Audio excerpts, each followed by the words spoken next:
Sa bayan ng Labason sa Zamboanga del Norte, nakatira ang magkakapatid na Junjun, Janjan at Jongjong. Sinadya po naming baguhin ang pangalan ng mga bata at ng kanilang pamilya para na rin sa kanilang kaligtasan. Sa loob ng 4 na taon, ang kanilang Lolo Jose at Lola Silvia ang nag-aruga sa kanila.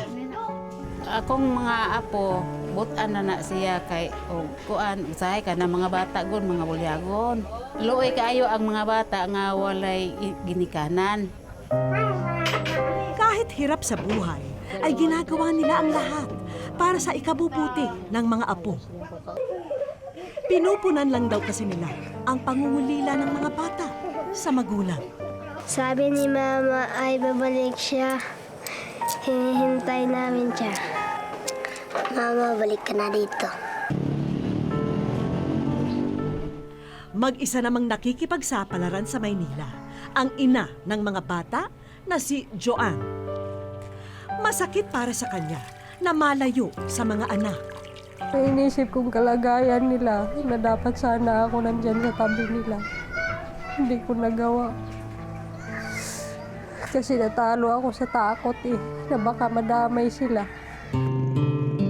Natapos na ang kontrata ni Joanne sa dating trabaho. Kaya ngayon ay naghahanap muli siya ng mapapasukan. Plano niya kasi na makuha na ang kanyang mga anak. Kaya kailangan niyang mag-ipon ng husto. Mahal na mahal ko kayo. Gusto ko kayo kasama ulit. Kahit wala na ang ama ninyo. Pangarap ko talaga na lumaki.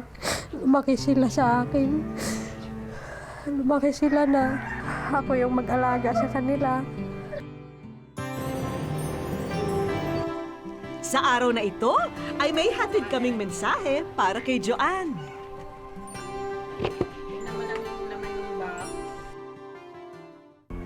Mauli na diri sa balay. Gusto ko magpulis para madakpan na ang gapatay ni Papa.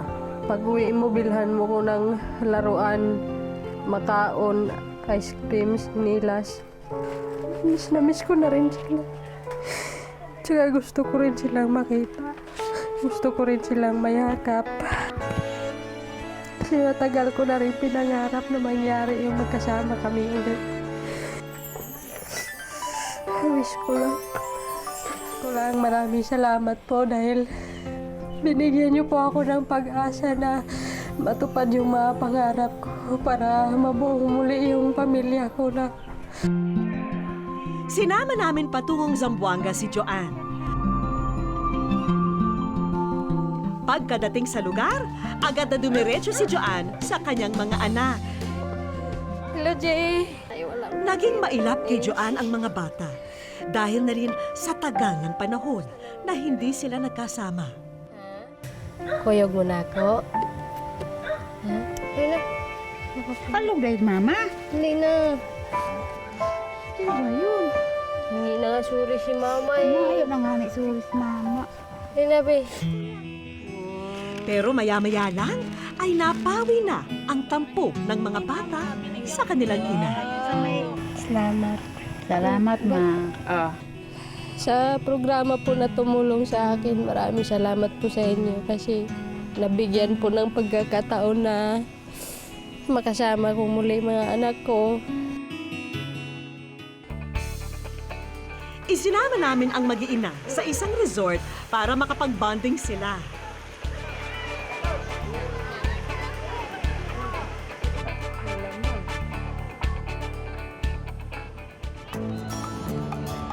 Marami ang nakahandang sorpresa sa araw na ito, kaya't ituloy-tuloy na natin. Sa isang theme park naman sila dumayo at habang namamasyal dito ay may mga sumalubong sa kanila. Junjun, Janjan, Jongjong, para sa inyo ang mga laruan na yan. Ganda! At may kasunod pa, isang kahon na puno ng mga damit pang bata.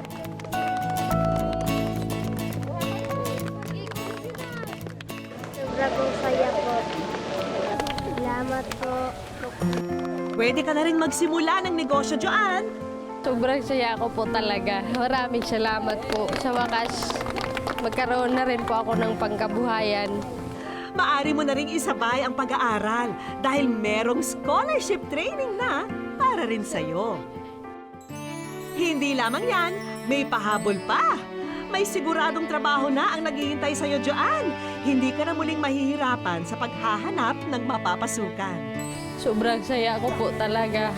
Ito po yung pinakamasarang araw sa buhay ko na nakamit ko. Yung mga pangarap ko na akala ko hindi magkatotoo. Lungkot man ang bumabalot sa kanilang pamilya noon. Ngayon, maaari na silang bumuo ng bago at masasayang alaala.